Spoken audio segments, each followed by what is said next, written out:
নমস্কার। স্বস্তি বার্তার পক্ষ থেকে অনেক অনেক অভিনন্দন জানিয়ে আজকে একটা দারুণ বিষয় নিয়ে আপনাদের সঙ্গে দু চার কথা আলোচনা করব। বর্তমান জীবনে চলতে চলতে অনেক ঘাত, অনেক প্রতিঘাত, অনেক কিছুর মধ্য দিয়ে জীবন যাচ্ছে। তার মধ্যে অবসাদ নামক বস্তুটা ইদানিং আমাদের জীবনে বড্ড বেশি প্রভাব ফেলছে।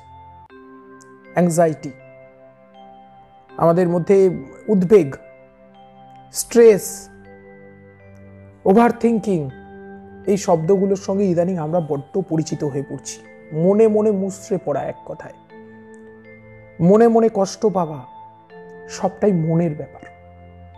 তাই আজকে এই স্ট্রেস, অ্যাংজাইটি, ওভার থিঙ্কিং এর থেকে বেরিয়ে আসার জন্য কতগুলো কথা বলবো। পালন করুন, কাজে লাগবে। দুঃখ নয়, জীবন কিন্তু একটাই। জীবনের ঘটনা প্রবাহ এগিয়ে চলে। জীবন প্রবাহ বহি কাল সিন্ধু পানে যায়, ফিরাবো কেমনে কবি বলছেন। জীবন প্রবাহটাকে ফেরানো যায় না। জীবনের খাতা থেকে প্রতিদিন একটা করে পৃষ্ঠা বাদ হতে থাকে। তাই দুঃখ, জীবনে অনেক ঘটনা ঘটবে, অনেক আঘাত পাবেন, অনেক কঠিন পরিস্থিতি আসবে, সবকিছু আমাদের অনুকূলে হবে না। কিন্তু তা বলে এই স্ট্রেস, অ্যাংজাইটি আর ওভার থিঙ্কিং এর পাল্লায় পড়লে কিন্তু আগামী দিনগুলো কষ্ট কষ্ট কষ্ট। মরতে তো হবেই সকলকে। আজকে দেখুন কি করতে হবে। স্ট্রেস, অ্যাংজাইটি এবং ওভার থিঙ্কিং। ওভার থিঙ্কিং মানে কি? যেটা হয়নি সেটাকেও ভাবতে বসে পড়ি। একটা ছোট ইনসিডেন্ট, তিল থেকে তাল প্রবাদ আছে, সেটা নিয়ে বসে বসে ভাবছি।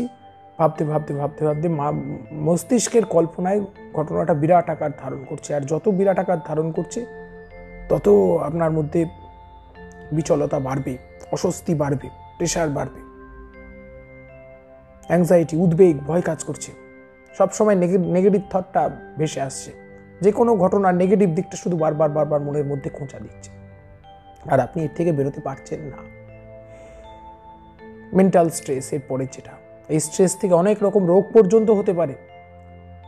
তা প্রথমেই বলবো যে দেখুন, যত ভাববেন তত এগুলো আপনাকে গিলে খাবে। এই স্ট্রেস, এই অ্যাংজাইটি, ওভার থিঙ্কিং আপনাকে গিলে খেয়ে নেবে।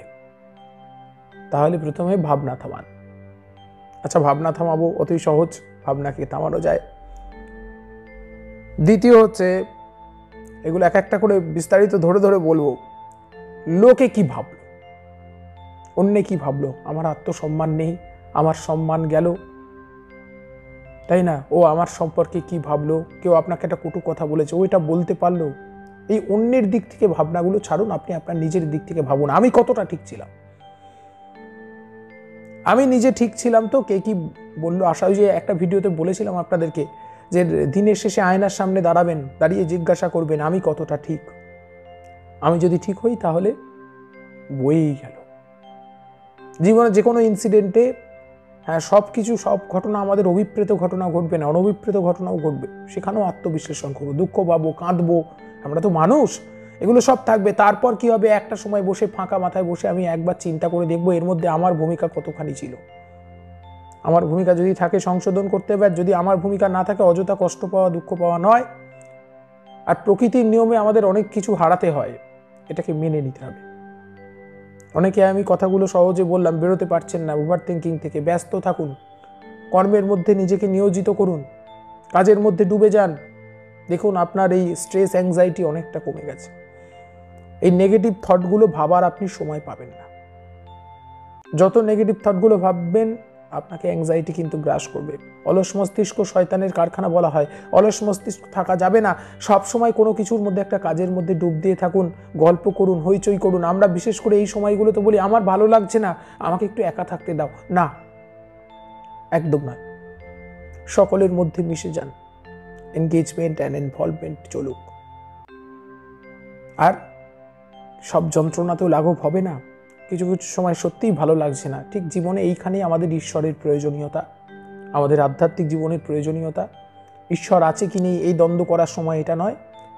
এইখানে এই যে চোখের জল ফেলতে হয়, সব অনেক সময় অনেক ব্যথা থাকে, যে ব্যথাগুলো একান্ত নিজের, প্রকাশ করা যাবে না অন্য কারো কাছে। সেগুলোর জন্য একান্ত আপন যিনি, তার স্মরণে আসতে হয়, কাঁদতে হয় তার কাছে। হৃদয়ে প্রশান্তি আসবে, হৃদয়ে প্রশান্তি আসবেই আসবে। তাকে অনুসরণ করে যে তখন পুরো পৃথিবীটা আমার কাছে মিথ্যে মনে হলেও, পুরো পৃথিবীটা যন্ত্রণার সাগর মনে হলেও, হাজার ভয় আমাকে গিলে খেতে আসছে যখন, তখন আমার প্রভু আছেন, এই কথাটাই শান্তি হয়ে দাঁড়াবে। এই ভরসাটাই তিনি আছেন আমার মাথার উপর, তার কোলেতে আমি মাথা রেখেছি। এইভাবে ভাবুন, দেখুন চিন্তা ভাবনার বদল আনলে মনে হয় এগুলো থেকে খানিকটা বেরিয়ে আসা যাবে। বারবার করে বলছি, একা থাকা নয়, একা ভাবা নয়।